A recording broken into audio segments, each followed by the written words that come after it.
Hello, you're listening to the Wheel Talk podcast, and my name is Abby Mickey. I know you are eagerly awaiting the start of the Tour de France Femmes, avec, Zwift, and our daily podcast episodes from the race. Matt, Georgie, and Lauren are going to bring you a contenders preview in just, a day. But before that, I wanted to drop this extra special episode with Ceratizit's Ceratizit Van Dam. I chatted with Sarah after the Giro before the tour to talk about her rise in cycling, her love of riding a bike, and the Giro Tour double this year. So let's get into it. Here is Ceratizit Van Dam. Sarah, thanks so much for joining the podcast.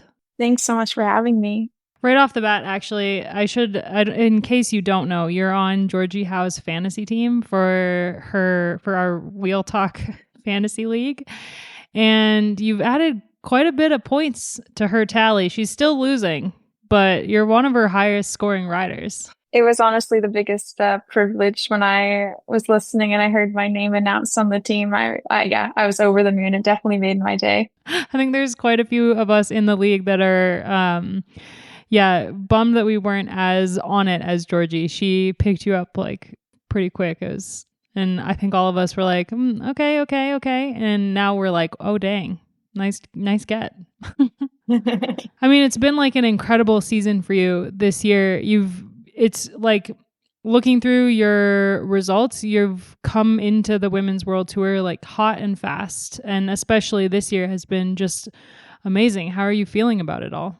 Yeah, I think so. This is my first year first year on a World Tour team and racing full time in Europe. Mm-hmm. And it's been quite the experience. Like I feel like I've had a good balance of stepping into the highest level races and then also having the opportunity to race some smaller like dot runs and pro races to gain some confidence. But yeah, it's been a big learning experience, but I've been just trying to learn from each race and carry it to the next. And yeah, it's been nice to have some success along the way as well. Yeah, I mean, the season started off with you going for it at TDU. You had an amazing TDU right off the bat. And a lot of times when there's a rider who kind of hits it off at TDU really well, then the beginning of the season is a little bit of a roller coaster just because of how early in the season it is, how different the racing is. But you've really built on that week after week. And obviously Itzulia was kind of your biggest achievement of the year and a really incredible breakthrough performance. But you've been so consistent this year. It's just amazing to see. Yeah, thanks so much. Yeah, TDU was an awesome experience. And then unfortunately, like the week after leading into Cadell's, I got hit by a car just when I was out training a few kilometers back from the hotel. So I broke my collarbone. And this put me out for a while. So then I was, on the trainer watching a lot of the races that I was hoping to be in. But yeah, it kind of caused me to have like a little bit of forced rest before tackling the next part of the season as well. So it hasn't been the smoothest road for sure. And I know it never is smooth. Everyone has their ups and downs, but yeah, I think I've come back from these hurdles motivated and excited. Yeah, super motivated to race. How did the contract with Ceratizit come about? Because you were on DNA in the US for a couple years before signing for Ceratizit, and you came over with DNA to Europe last year. But how did that kind of come into fruition? Yeah, so fortunately, DNA did have the opportunity to bring us over to Europe to a couple of races. So I had the opportunity to race. The biggest one was Ardèche at the back end of the season. This was probably what made my name a little bit more noticed in the European peloton because before this, I hadn't been over very much. And thankfully, Kathy, one of the owners of DNA Pro Cycling, she did a director's course with Dirk, who also runs Ceratizit. So there was a relationship there, and she definitely helped me get onto the team. Very cool. And how has it been?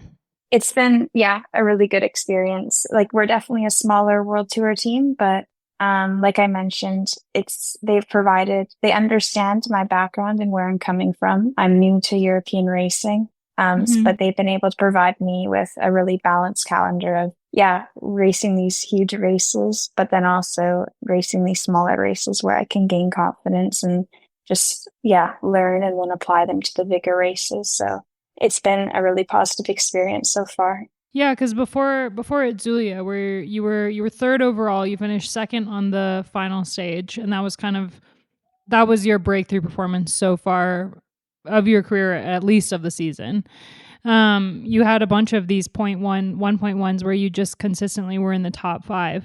And so it was just kind of a building upon it week after week. And Festival at LC Jacobs stands out. And that's such an incredible race for a lot of people. Like that's where a lot of people like really things kind of click into place, it seems like.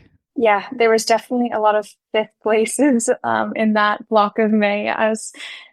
It's not a horrible placement, but I was getting a little bit tired of finishing 5th, just off that podium. But yeah, that block of racing I think was really important for me because it was a pretty intense block, but it allowed me to race, learn, apply to the next race. And then, going into something like Itzulia, I could apply those things there. But that last day I really didn't expect it. I think when I looked at the stages, this is the stage that I was like, I don't think this one suits me the best. And then, I was just really surprised with how the day ended up. Yeah, I feel like you never want to, like, especially when you're this early in your career like you are, you never want to put a rider in a box of being like, okay, you're this specific kind of rider.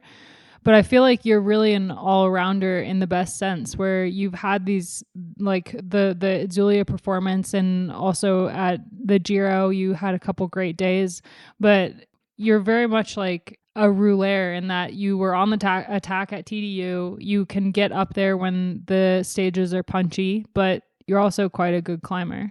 Yeah, this is something I really aim for is, I don't want to be put into a box. And I think when someone asks me what type of rider I am, to be honest, right now, I'm still not 100% sure because I'm new to this. I'm like every race, I'm learning something new about myself as well. But I really do like being versatile and having different cards to play.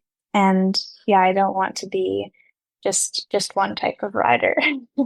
What brought you into cycling? So I've always been on a bike. I started riding like at the age of 2 with my mom. But I was a high performance soccer player up until I chose to do cycling. But I started at age 11, and it was at this bike event that introduced me to all different disciplines of cycling. And I'm from Victoria, BC, and we have an outdoor, a 333-meter cement velodrome. And this is kind of what caught my eye. I was like, this looks really cool. I want to try it. And then from there, I joined a road club and got introduced to road racing. But at first, I didn't want anything to do with racing. I just I thought it was cool. And then that quickly changed. So then I really got into racing that year. Was there anything specifically that you were really drawn to once you kind of came over to the roadside? At first, I was introduced to all the disciplines like cyclocross, mountain bike, road, track.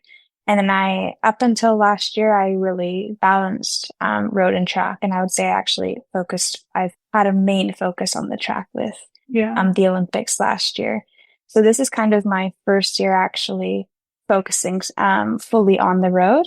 And I love the road. Like, this is where I think I belong. I love the long training hours, adventuring, just everything about it, really. Do you listen to anything on the long training hours, or are you kind of a wind in the ears type? No, I listen. This is the podcast I listen to all the time, and I'm always waiting for it to come out, and then I always look forward to it. So, yeah. Well, that's really flattering. I always get nervous when riders listen because, like, I was talking to Grace Brown one day and at the Tour de France, and she was like, "Yeah, you get things wrong a lot." I'm like, "Well, we do our best."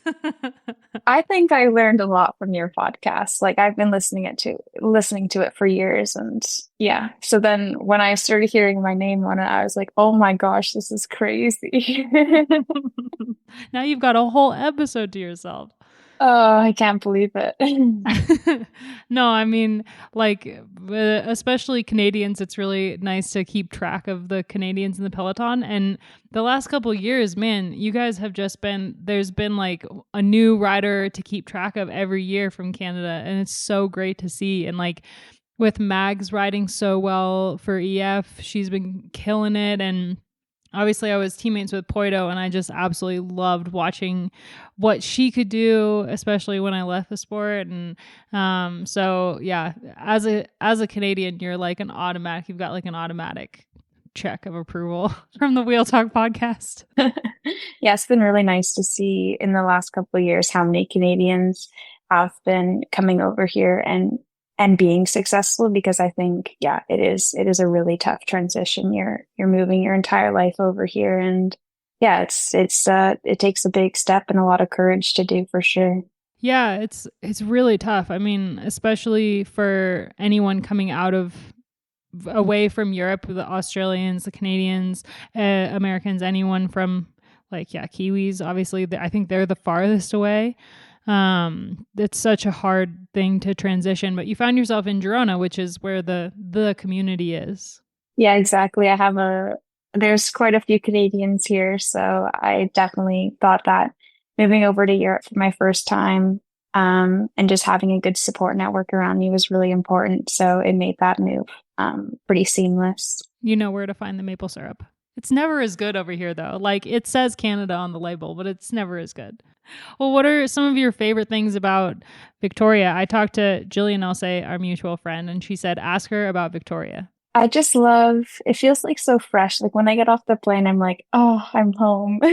Because it's like a small island, and it's not too busy. Like the mainland, Vancouver is nearby, and it's like big city, highways, everything. But yeah, Victoria's like pretty small, and I have this small like 49cc scooter that I have at home, and just like I can get anywhere on it, which means like, yeah, there's not that big highways that separate places. So I love the ocean and the mountains, and I think it's all there. So yeah, I love it. My family has a tie to the island of Victoria because of Nanaimo bars. Are you a fan? They're delicious. We have them at most family functions. If I was to stop at a coffee shop, which is not too rare, but I would always go for like a brownie or a chocolate chip cookie with some sea salt. This is like my weakness. What's your coffee order though? You go for the flat white, the latte? Okay, chai? this is crazy, but I don't drink coffee. I'm a tea drinker. Nice, one of those. Very rare in the world of cycling. Yeah, I know. I'm sometimes a little bit embarrassed when I show up at a coffee shop and I'm like, no, I'm not ordering a coffee. I bet your European teammates really give you the side eye. Yeah, for sure. Well, there's time. There's time for you to convert it throughout your career. I'm also supposed to ask you about any crazy adventures you went on your bike during COVID. Oh, yeah. So I think another thing the island brings is some really good gravel riding. And during COVID, I think I took advantage of this opportunity just to explore and spend time on my gravel bike with friends. And my biggest adventure was a 320-kilometer gravel ride. It was on summer solstice, and it was 14 hours of gravel riding, and it was just, and majority of it was actually truly gravel. And it was just, I love this. Like, I love this type of adventure. And you have the highs and lows. You think you're feeling great, and then 2 minutes later you're dead, but then you come back out of it. And yeah, it's just a true adventure, and this is what I live for. That's awesome. Where did you go? So we went out towards Port Renfrew, and then we went across logging roads to like Cowichan Lake, and then back like the Great Trail back to Victoria. So yeah, it's kind of, there's a big loop on the road, which is like the popular 270-kilometer it's called like the Big Loop, and so it heads in a similar direction, but this is all on gravel. Would you ever race gravel, or you're deep in the road right now? This is a question I actually think about often, because when I look at gravel, I think gravel is like my freedom bike. Like I'm a really a numbers person, and on my gravel bike, I don't have a power meter. I don't have any really metrics. I kind of just go out. So I would be afraid that I would turn this into like really a numbers game. But I think it is something that I would look at down the road. But right now, yeah, it's just my side thing that I like to do. Oh, it's important. It's important to have something like that. So your first year in the World Tour and you're doing the Giro Tour double. Yes. With like 2 weeks in between the two, no less. Yeah.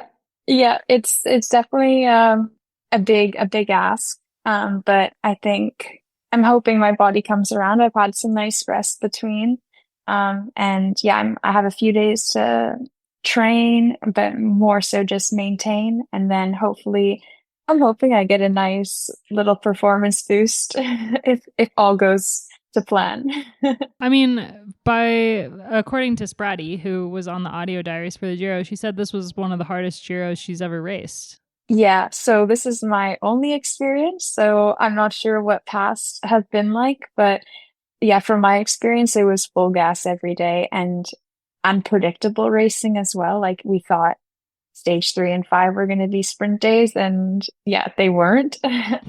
So yeah, it was really, yeah, full gas racing from the start to finish. And it was, I mean, I loved it. Like it's super great. And it was kind of cool to see how my body progressed through the week. And I kind of did my first altitude block training beforehand. So this was also a bit of an experience and a bit of a gamble, honestly, this because I didn't know how much time I needed to come down to feel good again. And yeah, there was a lot of doubting, but thankfully my body came around just in time. So what was the, like, in more detail, what's the 2 weeks in between the two been like for you? Yeah, so I came back and took 2 days completely off my bike, which is like big because for anyone that knows me knows that I just love riding my bike and it's hard to get me to just stay off of it. So I took 2 days completely off.